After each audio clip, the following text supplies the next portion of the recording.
Hello students, welcome to Raghav Pathshala. Last class में मैंने आपके प्रश्नावली 4.1 का सॉल्यूशंस किया था और आपने लेक्चर्स बढ़िया तरीके से देख के उसका रिवीजन और कंसेप्ट क्लियर कर लिए होंगे।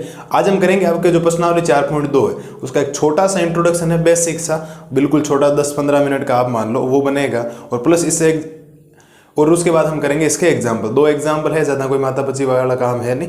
तो हम एक काम करते हैं, इसी क्लास में जो काम करते हैं इस क्लास के अंदर हम आपके इंट्रोडक्शन भी पढ़ लेते हैं और इस क्लास के अंदर 2 एग्जाम्पल है, एग्जाम्पल नंबर 6 और एग्जाम्पल नंबर 7, दोनों साथ में कर लेते हैं ताकि अलग अलग करने की जरूरत नहीं पड़े। सिंपल सा काम हो जाएगा, एक ही वीडियो के अंदर इंट्रोडक्शन भी पढ़ लें और प्लस आपने 10वीं क्लास के अंदर त्रिभुज का क्षेत्रफल निकालना पड़ा होगा। क्या पढ़ा होगा आपने? त्रिभुज का क्षेत्रफल। समझते जाना भाई।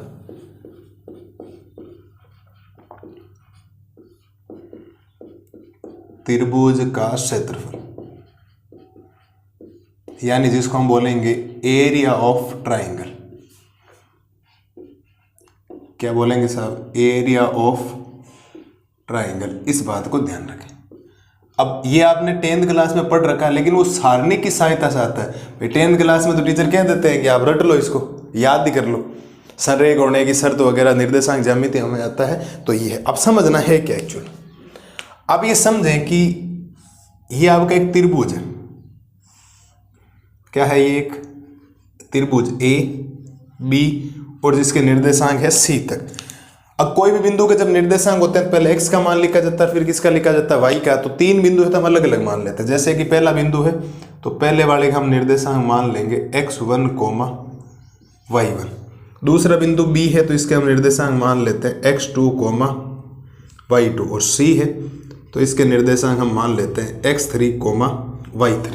और आपने त्रिभुज का क्षेत्रफल पढ़ा था, मैं लिख रहा हूं त्रिभुज का क्षेत्रफल।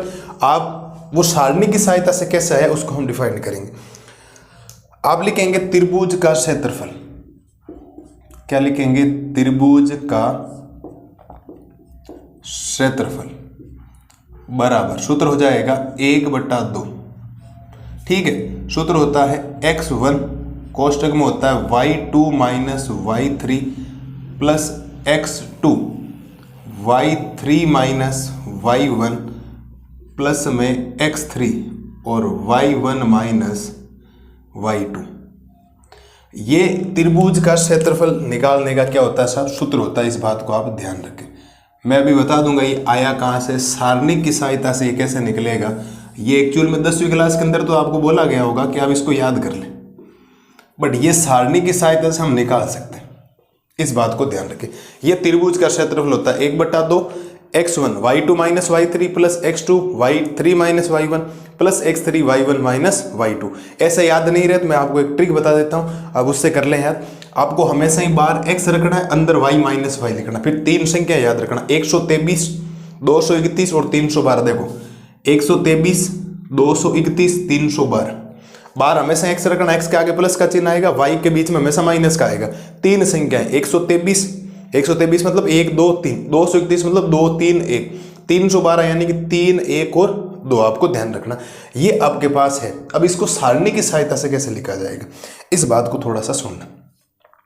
सारणी की सहायता से अगर आपको लिखना है तो एरिया ऑफ, अगर आपको ट्राइंगल लिखना है, एरिया ऑफ ट्राइंगल लिखना है तो इसको लिखने का एक तरीका होगा। इस बात को ध्यान रखें। हम प्रसार करेंगे और प्रसार के माध्यम से निकालेंगे। क्या होगा कि ये जो त्रिभुज के x के जो निर्देशांक वो पहले आएंगे, देखो x1, x2 और x3 वो यहाँ लिखे जाएंगे हमेशा। x1 वाले पहले x1, फिर यहाँ x2 और फिर यहाँ आएगा x3। दूसरा जो y1 वाले y2 और y3 वो दूसरी लाइन में आएंगे, y1, y2 और y3। और तीसरे नंबर पर 1 लिखा जाएगा।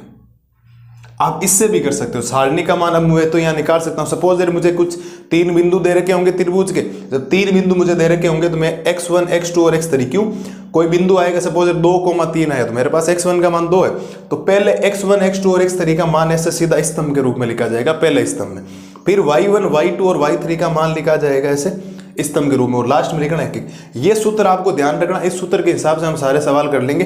बट अगर आपको सूत्र याद नहीं रहा, सारणी की सहायता से हम प्रसार कर सकते।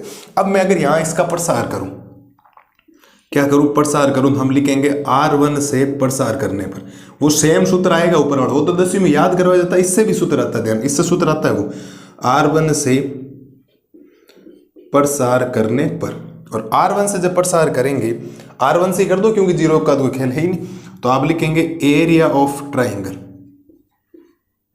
Area of triangle. तो प्रसार का मतलब क्या होता है, पहले आएगा x1, फिर सारणिक, फिर माइनस, ठीक है। R1 से मत करो, एक मिनट भाई, R1 से नहीं, क्योंकि बाहर आपके जो चल रहा है ना उस हिसाब से करो। बाहर सवाल सूत्र में क्या चल रहा है, सब जगह x1 x2 है, तो इसको आप प्रसार करो C3 C1 से। किससे प्रसार करो साहब, C1 से, क्योंकि C1 ही चलाना, देखो x1 x2 और x3 चलाना है, इसीलिए ध्यान देना साहब। जब आप लिखेंगे area of triangle, area of triangle, तो पहले आएगा x1, फिर सारणिक, फिर माइनस x2, फिर सारणिक, फिर प्लस x3 और फिर आएगा सारणिक। पहली बात तो ये बताओ प्लस माइनस प्लस क्यों लगाए, आपको चिन्ह याद है या नहीं? सारणिक में क्या चिन्ह काम करते हैं, सारणिक चिन्ह काम करते हैं plus minus plus, minus plus minus, plus minus plus. तो आप ध्यान से देखेंगे तो C1 में आए तो प्लस माइनस और प्लस, ये वो मैंने आपको बार बार बता रखा है। और अब ये लिया, अब आपको इसको मान कैसे निकालना, इसको मान निकालना है कि इस चीज को तो आप भूल ही जाए भाई, बिल्कुल इस चीज को तो आपको भूलना है। ये चीज तो गई खत्म होगी, क्योंकि आप इसके सापेक्ष जा रहे हो, तो हमेशा ही कटेगी। अब पहले में हो तो पहले काट दो, यहाँ क्या बचेगा, देखो यहाँ बचेगा आपके y2, नीचे बचेगा y3, यहाँ बचेगा 1 और यहाँ बचेगा 1। बोलो देखो, ये कटा भाई, ये कटा और ये कट गया आप कैसे, ये कटा देखो, तो फिर यही तो बचा आपके, ठीक है। ये हो गया x3 मीटर गया, देखो दूसरे में गए x2 में, तो ये लाइन तो हमेशा मिटेगी, बीच वाली और मिटानी, ये वाली ये मिटाओगे, देखो y1 1 y3 1, तो यहाँ आएगा y1, यहाँ आएगा 1, यहाँ आएगा y3 और यहाँ आएगा 1। आपको सर यहाँ तो x2 प्लस का है, यहाँ माइनस का है, तो माइनस कॉमन आ जाएगा, टेंशन लो ही मत। अब x3 में आए तो ये तो मिटेगी, इसके सीध वाली है, देखो y1 1 और y2 और 1, ठीक है। तो ये बनेगा आपके पास y1 y2 1 और क्या बनेगा 1। मुझे नहीं लगता मेरे लाल और लालियों को इसमें कोई दिक्कत होनी चाहिए। अब वज्र गुणा करना, वज्र गुणा करोगे तो ये इससे गुणा और ये इससे गुणा, वज्र गुणा में ये इससे गुणा और ये इससे गुणा, वज्र गुणा करते वक्त ये इससे गुणा और ये इससे गुणा, गुणा करवाते हैं साहब, इधर ध्यान देना। गुणा जब आप करवाओगे तो ये बाहर तो बचेगा x1, क्या बचेगा x1। एक चीज जल्दबाजी में गड़बड़ होगी, आपको हमेशा यहाँ 1/2 लेना है ना, क्या लेना है यहाँ पर 1/2 लेना, मैं जल्दबाजी में लिखना भूल गया। एरिया ऑफ ट्राइंगल क्या आएगा 1/2, क्या आएगा 1/2 और अंदर ये बचेगा, ठीक है सर, इस बात को आप ध्यान रखना। तो जब ये लिखेंगे तो यहाँ से आएगा आपके पास 1/2, क्या आएगा 1/2, ये बचेगा x1, ये तो गुणा होगा, y2 को इससे करवाओगे तो ये हो गया y2 माइनस y3 को 1 से करवाओगे y3, सेम आ गया, देख लो x1 y2 minus y3, x1 y2 minus y3, ये माइनस का हो गया x2, गुणा करवाओ, y1 को इससे करवाओगे तो y1 माइनस हो जाएगा y3, लेकिन यहाँ है देखो y3 माइनस y1, यानी कि y1 माइनस का y3 प्लस का, और हमारे पास यहाँ पर y1 माइनस का y3 माइनस का y1 प्लस का है। तो अगर मैं माइनस कॉमन ले लूंगा तो माइनस कॉमन लेते ये माइनस वाला प्लस बन जाएगा और इनके चिन्ह चेंज हो जाएंगे, तो माइनस वाला प्लस बन जाएगा, प्लस वाला माइनस बन जाएगा, ये चीज आ जाएगी, और प्लस में आ जाएगा x3 और y1 माइनस क्या हो जाएगा y2, ये इससे मल्टीप्लाई, ये इससे मल्टीप्लाई, वो तो सेम आ गया। जब आप इसको लिखेंगे तो ये बनेगा आपके पास 1/2 x1 y2 minus y3, minus common ले रहा हूँ, माइनस कॉमन लेते ये बन जाएगा प्लस का x2, और ये माइनस वाला बन जाएगा प्लस का, और प्लस वाला y1 बन जाएगा माइनस का, क्योंकि सेम सूत्र आ गया आपके पास, और प्लस में आ गया x3 y1 माइनस y2। ये आ गया है आपके पास एरिया ऑफ ट्राइंगल। किसी भी त्रिभुज का क्षेत्रफल निकालने का ये एक शानदार फॉर्मूला है जिसकी कोई हद नहीं, इस बात को आप ध्यान रखना। मुझे नहीं लगता इसमें कोई आपको समस्या रही होगी, ये बेसिक सी बात है जो आपको ध्यान रखनी थी। त्रिभुज का क्षेत्रफल, त्रिभुज के 3 शीट्स होते हैं, तीनों शीट्सों के हमने निर्देशांक मान लिए, को x1 मान लिया, y1 पहला हो गया, दूसरा x2 y2, तीसरा x3 y3, क्योंकि किसी भी बिंदु के जब निर्देशांक लिखे जाते हैं तो पहले x आता है फिर क्या आता है y आता है। तो तो x1 y1, दूसरा है तो x2 y2, तीसरा है तो x3 और y3, ऐसा लिखा। और त्रिभुज का क्षेत्रफल आपको पता है 1/2 x1 y2 minus y3 plus x2 y3 minus y1 plus x3 y1 minus y2। ऐसे याद नहीं रहे तो बाहर हमेशा x लिखना है, y माइनस y लिखना और संख्या याद रखनी 123 231 312, 123 231 312, ये हो गया। ये सूत्र बना कहाँ से था? ये तो 10th क्लास में हमने याद किया, ये बना हमने जब सारणिक पढ़ा। इस सारणिक में अगर आपको एरिया ऑफ ट्राइंगल निकालना है तो 1/2 होता है। अब सारणी के अंदर मान कैसे लिखे जाए? सारणी के अंदर पहले स्तंभ के अंदर मान लिखा जाएगा x1 वाला, x1 x2 और x3 वाला, ये हमने लिखा। दूसरे स्तंभ में लिखा जाएगा y1 y2 और y3, फिर एक एक आएगा। ये फॉर्मेट दे रखा है। जब मुझे पता लगा कि पहले x1 है फिर x2 है फिर x3, मतलब इसका मतलब प्रसार इसके सापेक्ष हुआ है, x1 x2 और x3। जब प्रसार इसके सापेक्ष हुआ है तो पहले c1 आएगा, c1 के सापेक्ष प्रसार किया तो x1 आया, फिर माइनस आया। क्यों? हमेशा देखो प्लस माइनस प्लस, मैंने चिन्ह बता रखा, plus minus plus minus plus minus plus minus minus, ये प्लस माइनस और प्लस, ये मैंने चिन्ह आपको बार बार बता रखे, आपको याद हो जाने चाहिए। मैं एक बार लास्ट बार आपको और बता रहा हूँ, है ना, मेरा एक बार मन और हो गया तो मैं आपको चिन्ह तो कम से कम बता ही दूँ। पहले प्लस क्या आता है? प्लस, फिर माइनस, फिर प्लस, फिर माइनस, फिर प्लस, फिर माइनस, प्लस माइनस और प्लस। ये देखो जब आप C1 से जा रहे थे, C1 से जा रहे थे, देखो प्लस माइनस प्लस, तो देखो प्लस माइनस प्लस। और आपको पता है जब आप जिस चीज में जा रहे हो उसको भूल जाओ भाई, जिसके सापेक्ष किया हो तो पूरा ही भूल जाए। C1 का मतलब C1 तो हर बार कटेगा, जब आप इसके ऊपर ऐसे रखोगे ऐसे, तो ये तो बचा देखो y2 1 और y3 1। ये देखो जब आप नीचे वाले में तो नीचे वाले को भूल जाओ, ऊपर वाला और नीचे वाला हो जाए, तीसरे में तो तीसरे ऊपर वाले, ये लिख दिया। फिर आपको 2/2 को सारणी का मान निकालने का पता है, वज्र गुणा करना है, बीच में चिन्ह हमेशा किसका आएगा? माइनस का। लेकिन हमारे पास यहाँ x2 प्लस का था, x2 यहाँ प्लस का है, यहाँ किसका है? माइनस का है। तो हमने इसमें से क्या लिया? माइनस कॉमन लिया। माइनस जब कॉमन लिया तो माइनस वाला किस में चेंज हो गया? प्लस में। लेकिन यहाँ से माइनस कॉमन लेते ही, कोई चीज में से माइनस कॉमन लेते हो तो प्लस वाली माइनस हो जाती है, माइनस वाली क्या हो जाती है? प्लस हो जाती। तो y3 बन गया प्लस का और y1 बन गया माइनस का, क्योंकि y3 माइनस था तो माइनस कॉमन लेती, माइनस वाला हो गया प्लस और प्लस वाला हो गया माइनस। ये सूत्र आपके पास आ गया। आप चाहो तो सारणिक से कर लेना अगर आपको सूत्र याद नहीं रहे। बाकी अगर आपको सूत्र याद है तो कोई दिक्कत आपको नहीं आएगी, कोई टेंशन वाली बात आपको नहीं। बोलो साहब कोई दिक्कत है क्या? दूसरी बात, मैंने ये सूत्र बनाने के लिए C1 से प्रसार किया, लेकिन हम तो प्रसार कहाँ से करते हैं? कोई भी चीज़ का प्रसार कहाँ से करते हैं? जहाँ सबसे ज़्यादा जीरो हो, जहाँ हमारी कैलकुलेशन क्या हो? इजी हो। तो कोई टेंशन लेने की बात नहीं, कोई जरूरी नहीं ये सूत्र आपको याद हो। आपको तो सारणी ये पता होनी चाहिए, 1/2 पता होना चाहिए। पहले वाले स्तंभ में x1 x2 x3 आएगा, दूसरे स्तंभ में y1 y2 और y3 आएगा, फिर एक एक आएगा। ये पता है। प्रसार किसी से ही करो, मैंने C1 से इसीलिए किया क्योंकि मेरे को सूत्र मिलाना था आपको, इसीलिए क्या। बाकी आप किसी से भी प्रसार कर सकते हो। अगर आपको ये सूत्र याद करना है तो सूत्र से कर लें, आपको इससे करना है तो आप इससे कर लें, कोई फर्क नहीं पड़ेगा। इस बात को एक हमेशा ध्यान रखना, मैं कुछ नोट डाल के आपको पॉइंट लिखवा रहा हूँ जो आपको विशेष तौर पर ध्यान रखना, इस बात को ध्यान रखना। मैं नोट के अंदर कुछ पॉइंट लिख रहा हूँ जो विशेष तौर पर आपको याद होने चाहिए।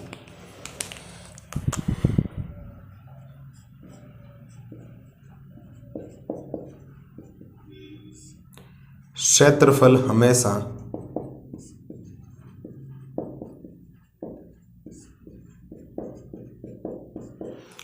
हमेशा धनात्मक होगा। क्षेत्रफल क्या होगा साहब? धनात्मक होगा। इस बात को ध्यान रखना। हमने सपोज किसी से प्रसार कर दिया, क्यों किताब वाला किसी और से करेगा, मैं किसी और से करूंगा, आपका मन हो गया मैं कह रहा हूँ R1 से कर लो, आपको हम तो R2 से करेंगे, वो अलग अलग सोच के हिसाब से उत्तर कोई चेंज नहीं आएगा, लेकिन माइनस प्लस का चिन्ह गड़बड़ा सकता है। अगर आपने क्षेत्रफल निकाला -15 आ गया उत्तर, क्या आ गया? -15, तो माइनस नहीं लेना, आपको हमेशा ही 15 वर्ग इकाई लेना। इस बात को ध्यान रखना। हमेशा क्षेत्रफल की यूनिट क्या होती है, क्या मात्रक होता है? वर्ग इकाई होता है। तो क्षेत्रफल हमेशा क्या होगा? धनात्मक होगा। लेकिन क्षेत्रफल तो धनात्मक होगा, दूसरा कंडीशन रखना है, यदि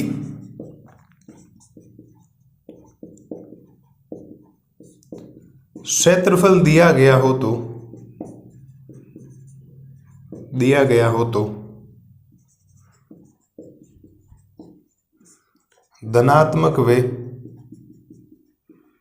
ऋणात्मक दोनों मानों को लेते हैं, दोनों मान लेते हैं। इस बात को ध्यान। अगर आपको क्षेत्रफल दे रखा है, कोई पूछ लिया जाए, सपोज यहाँ से कोई y3 गायब कर दे, y3 की जगह k दे दे, बोले कि इस k का मान क्या होगा, तो फिर k का मान तो कोई निर्देशांक जब होता है तो निर्देशांक धनात्मक भी हो सकता है, ऋणात्मक भी हो सकता है। क्यों? yx भी होती है, y डैश x भी होती है, x x भी होती है, x डैश x भी होती है, तो निर्देशांक तो प्लस भी हो सकता है, माइनस भी हो सकता है, जीरो भी हो सकता है। इसीलिए जब यदि क्षेत्रफल आपको पहले से दे रखा है कि इसका क्षेत्रफल दे दिया कि इस त्रिभुज का क्षेत्रफल इतना है कि 70, तो अगर फिर k का मान आएगा कोई आगे सपोज 2 आ गया, 2 मान आ रहे, एक प्लस का आ रहा है एक माइनस का आ रहा है, तो दोनों ही सेटिस्फाई करेंगे। यदि क्षेत्रफल दिया गया हो तो धनात्मक ऋणात्मक दोनों मान लेते हैं, धनात्मक भी लेना है ऋणात्मक भी लेना है। लेकिन अगर क्षेत्रफल हमेशा धनात्मक है, आप क्षेत्रफल निकाल रहे हो खुद, किसी सवाल का क्षेत्रफल आप निकाल रहे हो, किसी त्रिभुज का क्षेत्रफल आप निकाल रहे हो, जब आप क्षेत्रफल निकालेंगे तो क्षेत्रफल कौन सा लेना, केवल और केवल आपको धनात्मक लेना। उम्मीद है इन चीज़ों में किसी भी बच्चे को कोई दिक्कत नहीं रही होगी। बेसिक सी बातें हैं, मैंने आपको आज सूत्र सिद्ध भी करवा दी है 10वीं क्लास के अंदर। हम कहते हैं याद कर लें, लेकिन याद करने से ज़्यादा ये है, देखो ऐसे आज्ञा सारणी की सहजता से, अगर आपको नहीं है तो फिर आप ये ध्यान रखें, बस क्षेत्रफल याद नहीं है तो आप ये ध्यान रखें हमेशा पहले स्तंभ में x1 x2 x3 y1 y2 y3 एक एक, फिर मान रखेंगे, मान आपको दे रखे होंगे त्रिभुज के अंदर, ठीक है। मैं दोनों से ही करवाऊंगा आपको, मैं इस सूत्र से भी करवा दूंगा आपको, मैं इस सारणिक से प्रसार करके बता दूंगा, आप देखना उत्तर में कोई फर्क नहीं है, मैं दोनों ही बताऊंगा। एक उदाहरण नंबर जो 6 आएगा ना उसके अंदर तो हम दोनों ही करने वाले, बाकी हम ज़्यादातर ये सूत्र काम में ले लेंगे या सारणिक से कर लेंगे, वो हमारी जो मन मर्जी होगी उसके हिसाब से।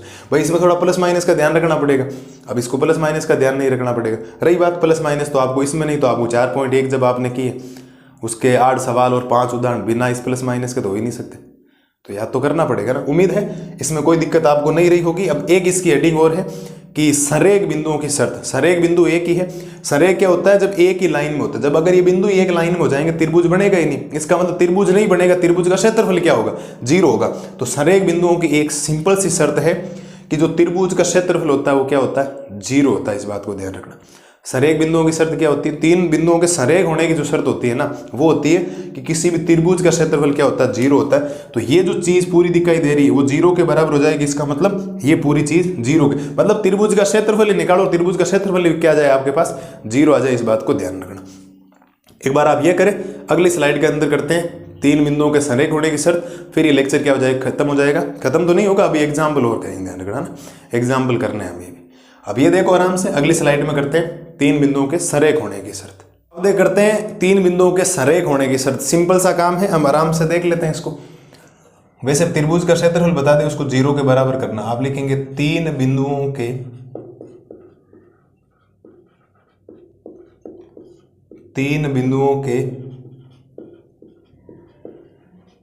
संरेख होने की शर्त।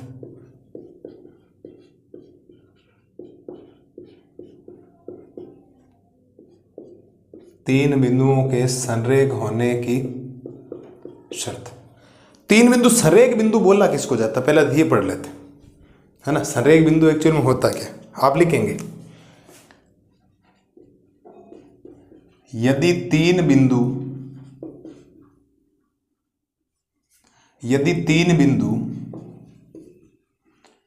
एक ही रेखा में स्थित हो तो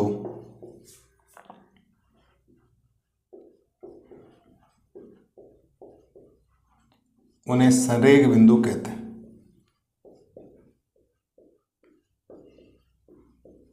क्या आप याद रख लेंगे? यदि 3 बिंदु एक ही रेखा में होना चाहिए। मुझे एक बात बताओ, 3 एस संरेख बिंदु नहीं है तो एस संरेख होंगे। एस संरेख बिंदु होता है जब तीनों एक ही रेखा में नहीं होते, मतलब 2 एक रेखा में हो गए, तीसरा ऊपर हो गया। जब तीनों बिंदुओं को मिलाओगे एक त्रिभुज का निर्माण होगा, और त्रिभुज का क्षेत्रफल कुछ ना कुछ होता है। अब ये तीनों एक ही रेखा में, तो आप समझिए तीनों एक ही रेखा में है, इसका मतलब आप समझना ये एक रेखा बन गई। सपोज दे ये आपका एक ए बिंदु हो गया, ये हो गया बी, और ये हो गया आपका सी।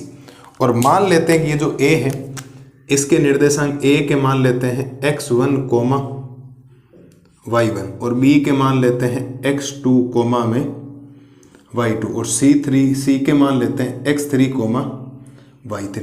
अब ये तीनों एक ही रेखा में त्रिभुज कहाँ बना है? इसका मतलब त्रिभुज का क्षेत्रफल 0 होगा। आप लिखेंगे त्रिभुज का